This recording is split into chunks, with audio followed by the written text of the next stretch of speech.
Welcome to the fifth and last session for the Lent course on faith and the pandemic. And I thought we'd start this week by having a brief recap on what we've looked at over the last few weeks. In the first week, we looked at how plagues have been a part of history through the ages and saw in the scriptures references to the threefold disasters of war, pestilence and famine, both in the Old and in the New Testament. We looked at whether we can blame human behaviour for the pandemic, linking the blessings and curses in Deuteronomy, for example, but also acknowledging many other scriptures which show a more complex picture than a simple cause and effect. In week 2, we looked at the prophet Jeremiah, who lived through a different disaster than ours, but whose people, like us, weren't able to celebrate those milestone events like weddings or funerals. We looked at Tom Wright's caution about how we use the prophets to speak to our time and resisted the temptation to paint the problem as black and white, that people have turned away from God and this is punishment. We then looked at God's promise of restoration to the people and Jeremiah's words of hope while he was still in the midst of disaster. We recognised our own call to witness to that hope. In week 3, we looked at how humankind and creation are linked together and how in the scriptures creation is affected by our sin. We looked at Romans 8, which spoke of all creation groaning. And we saw in other scriptures in the Old Testament that same groan. We acknowledged our own groan or lament in times of disaster and the need for honest prayers, bringing our lives and our griefs before God. Last week, we looked further at prayer with the example of Julian of Norwich. We looked at Solomon consecrating the temple building so that when disasters struck, the people would have a place to pray. And we looked at the prayer of David in the Psalms and how prayer changed him, reflecting on how it changes us. And so we've come to the last week of this Lent course, and today's theme is working together. What can we do was in fact the first question the early church in Antioch asked when they heard of a severe famine. It's written in Acts 11. You see that the famine was predicted by one of the prophets there, and the disciples determined that they would send relief as far as they were able to those who were affected. Notice that they didn't seem to ask why. Why has this famine happened? What is God saying through it? Why these people? They simply found out who would be affected and what could be done to help. Tom Wright observes that these days some branches of the church can be far too quick to tell people why they think things have happened and can be reluctant to actually do the practical work of relief. But then the practical work there was the first response. You may remember that in week 3 of the course we looked at Romans chapter 8, hearing about the Holy Spirit groaning with us as we struggle to pray at the circumstances we see around us. Like a set of Russian dolls, the Holy Spirit is within us, we are within the church is within the world. These are the verses. Likewise, the Spirit helps us in our weakness, for we do not know how to pray as we ought, but that very Spirit intercedes with sighs too deep for words. And God, who searches the heart, knows what is the mind of the Spirit, because the Spirit intercedes for the saints according to the will of God. Now, immediately after those verses, we have this. We know that all things work together for good for those who love God, who are called according to his purpose. You might well be familiar with this verse. It's certainly a favourite of mine. We might link it with the words of Julian of Norwich. All shall be well, and all manner of things shall be well. But Tom Wright is keen for us to understand this verse properly and not see it just as a platitude. You can see how it might be used badly as a kind of patronising blanket over anything bad. Never mind, all things work together for good anyway. Is that really Christian comfort, a kind of passive acceptance? Now, Tom Wright is a linguist, as all biblical scholars are. They have to return to the original languages and translate it themselves. Let's see what the different translations make of this verse. The King James Version is similar to the NRSV, the version we've already looked at. All things work together for good to them that love God, to them who are called according to his purpose. But Tom Wright says there are two problems with this sentence. The first is the subject of the sentence, which in here is all things. He asks, do all things really have an energy and a movement of their own? He says this is unlikely to be what Paul meant, that really the subject of the sentence should be God. God is the one doing the working. In fact, some early manuscripts wrote ho theos, using the article before God, to make it clear that God was doing the working. And he also says that God was the subject of the previous sentences and the next sentences, so it would also be fitting that God was the subject of this. So have a look at this verse from the NIV, which puts God as the subject. In all things, God works for the good of those who love him, who've been called according to his purpose. So God, the subject, is the one working. But this brings us to a second problem, which is the way the verb work is translated. The word Paul uses isn't the usual Greek word for work, which is ergazomai. Instead, it's synergeo, which means to work with. You have the syn, which I'm sure you're familiar with as being with, synergy, we talk of, don't we? And the erg, which is taken from the beginning of the previous word, which is the work. So synergeo, work with. And Paul uses this on two other occasions. In 1 Corinthians, you can see he's talking about fellow workers who are collaborating with him and the whole church. And in 2 Corinthians, he's talking about working together with God, God working through his disciples.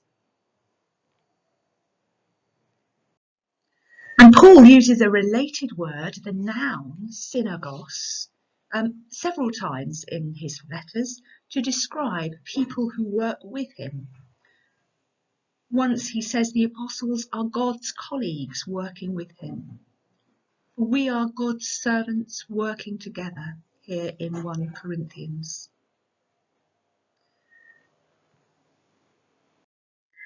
So we've moved away from what we started with, the NRSV version of Romans 8:28, which is the top line of your screen there, towards this translation from Tom Wright. God works all things towards ultimate good with and through those who love him. Other translations touch on that sense of collaboration as well. The New English Bible puts this option in the margin with the Spirit as the subject of the verse. In everything, the Spirit cooperates for good with those who love God. And the New International Version, also in the margin, says this: in all things, God works together with those who love him to bring about what is good. Now, isn't that some sentence? Suddenly we have responsibilities here. We are ourselves involved in the making good. So far from being a kind of passive acceptance or stoic resignation, this verse is a call to work, knowing that God is working in us. That last phrase of the verse, those who are called according to his purpose, we haven't looked at that up until now. But Tom suggests that's not so much God's final purpose for them, that is salvation, but God's purpose through them. Paul offers a picture of collaboration, of God working in and through his people. It's a picture of suffering, redeeming grace in which God's people aren't simply spectators or beneficiaries, but active participants. They are called according to his purpose, since God is even now using their groaning as the heart of the world's pain, as the vehicle for the Spirit's own work, holding that sorrow before the Father, creating a context for works of healing and hope. Such God lovers are therefore shaped according to the pattern of God the Son, the cruciform pattern in which God's justice and mercy, his faithfulness to the covenant and to creation, are displayed to the world in tears and toil, lament and labour. This, Tom Wright says, is our vocation at the present time and at any time when the world is in pain. The early church were threatened by plagues, and in the first few centuries after Christ, whenever serious sickness would strike a town or city, and the well-to-do would run for the hills, since the problem was often low-lying, fetid air in a town, the Christians would stay and nurse people. Sometimes they caught the disease and died. People were astonished.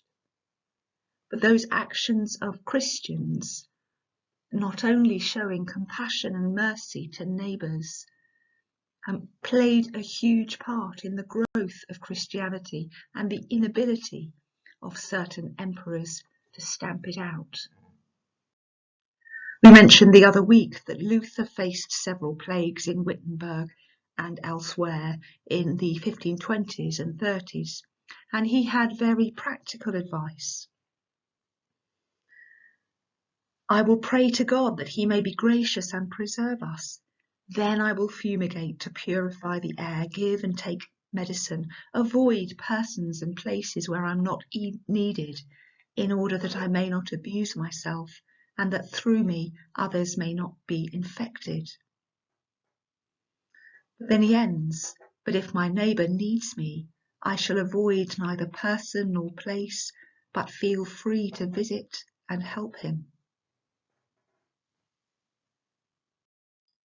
We are to set up signposts, actions, symbols, not just words, which speak like Jesus' signs of the new creation, his healing of the sick, his food for the hungry, and so on.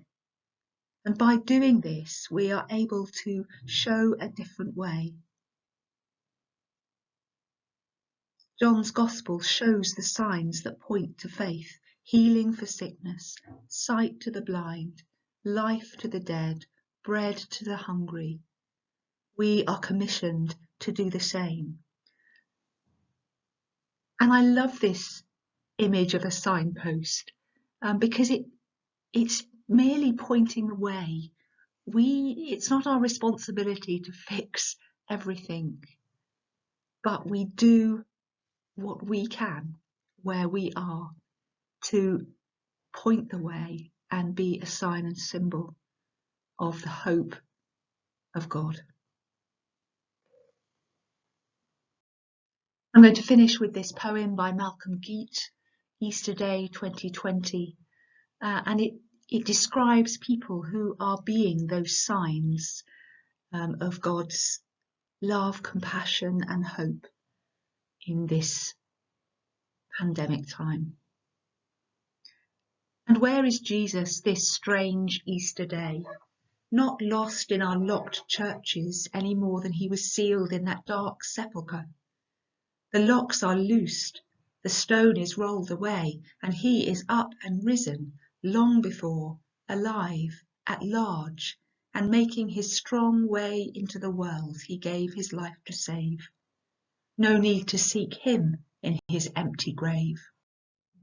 He might have been a wafer in the hands of priests this day, or music from the lips of red-robed choristers.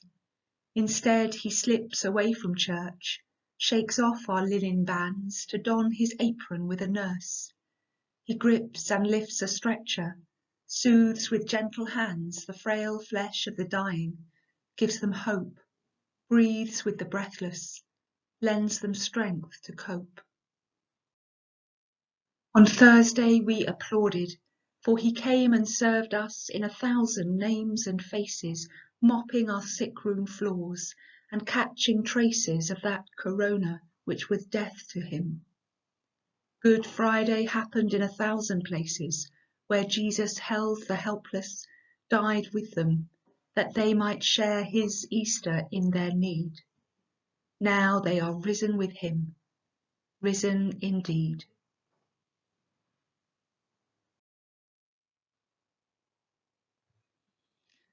And so these are the questions for our discussion groups. The first question is about that verse we focused on from Romans 8:28. Which translation do you prefer and why? How do the different translations change your understanding of what Paul means? The second question is about collaboration, how we can work with God at this time, where you see people working with God, and how we can work with God as a chaplaincy at the moment. We were talking in standing committee about the hardship fund, which we set up, and we've used on a couple of occasions. Is there more as a chaplaincy we can do to collaborate with God at this time of need? And then finally, a more general question about the course itself. What have you taken away from it, particularly?